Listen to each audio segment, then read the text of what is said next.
किसी भी धंधे के बारे में बड़ा सोचने से पहले सबसे पहले ये सोचना चाहिए कि वो किस बिजनेस के अंदर है और उस बिजनेस के अंदर एक्सपेंशन की पॉसिबिलिटीज क्या हैं। इसी थीम पे मेरे सामने एक कंपनी है, वो है एचबीएल पावर।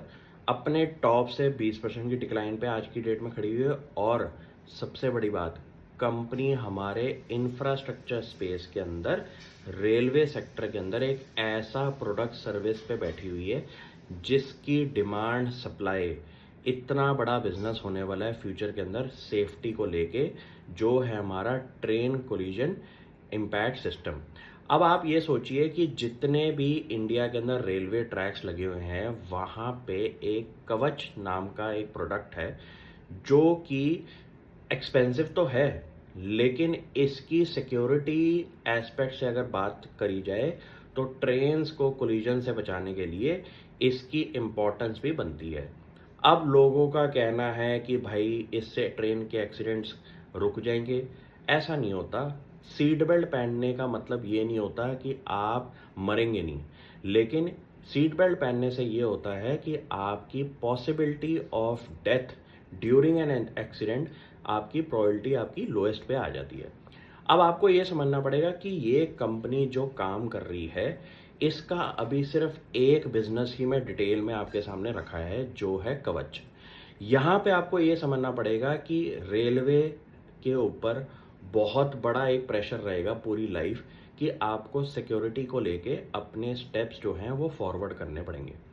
अब कवच सिस्टम की जो कॉस्ट है और उसका जहाँ रेलवे लाइन में वो प्रोडक्ट लगता है, तो उसकी लाइफ है 15 साल की।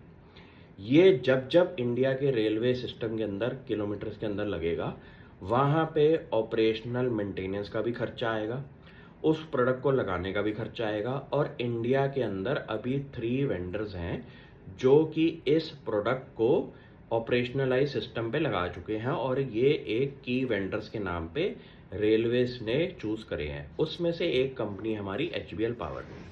यहाँ पे आपको ये समझना पड़ेगा कि स्टॉक जब अपने टॉप से 20% डिक्लाइन पे आ जाए, तो एक ऐसा कंसिडरेबल लेवल होता है जहाँ पे आपने अगर अच्छी कंपनियों को गहराई में पढ़ा होगा, तो शायद एक बड़ा अच्छा कॉन्फिडेंस लेवल इस पे बनना शुरू हो जाए। क्यों?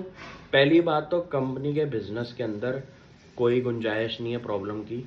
दूसरी बात कि जिस सेक्टर में ये लोग काम कर रहे हैं, वहाँ पे सिक्योरिटी एस्पेक्ट की वजह से बहुत बड़ा मुझे डिमांड दिखाई देता है। तीसरी बात, सप्लाई साइड। सप्लाई साइड के अंदर सिर्फ 3 कंपनीज होने की वजह से कंपनीज के पास एक बहुत बड़ा लिमिटेड कॉम्पिटिटर लैंडस्केप होने की वजह से यहाँ पे बहुत बड़ी अपॉर्चुनिटी है एचबीएल पावर के लिए। अब आपको ये कुछ चीज़ें इंपॉर्टेंट एरिया समझने के बाद आपको ये देखना पड़ेगा कि अगर एक मिड कैप स्पेस में कंपनी के बारे में बात कर रहा हूँ और अगले 10 सालों के अंदर ये कंपनी इंडियन इकोनॉमी से ट्वाइस थ्राइस पे भी अगर ग्रो हो जाए, तो ये एक बहुत बढ़िया साइन होता है एक अच्छे लेवल की कंपनी को आइडेंटिफाई करने का। यहाँ पे इस कंपनी के पास अपॉर्चुनिटी साइज इतना बड़ा है, टाइम कंपनी के पास 10 साल के टाइम पीरियड में बहुत बड़ा कंपनी नंबर खड़ा कर सकती है रेवेन्यू के अंदर। और यहाँ पे आपको ये देखना पड़ेगा कि ये सिस्टम प्रोडक्ट्स जो कंपनी बना रही है, उसकी रिक्वायरमेंट आने वाले फ्यूचर में बढ़ती हुई कैसे दिखाई देगी। तो अगर आपको ये दिखाई दे जाए कि पिछले लास्ट 1-2 साल के टाइम पीरियड में ट्रेन एक्सीडेंट्स का रीज़न आपको समझ में आ जाए, तो उसकी प्रोबेबिलिटी को कम करने के लिए ही आपका कवच सिस्टम यूज़ होता है।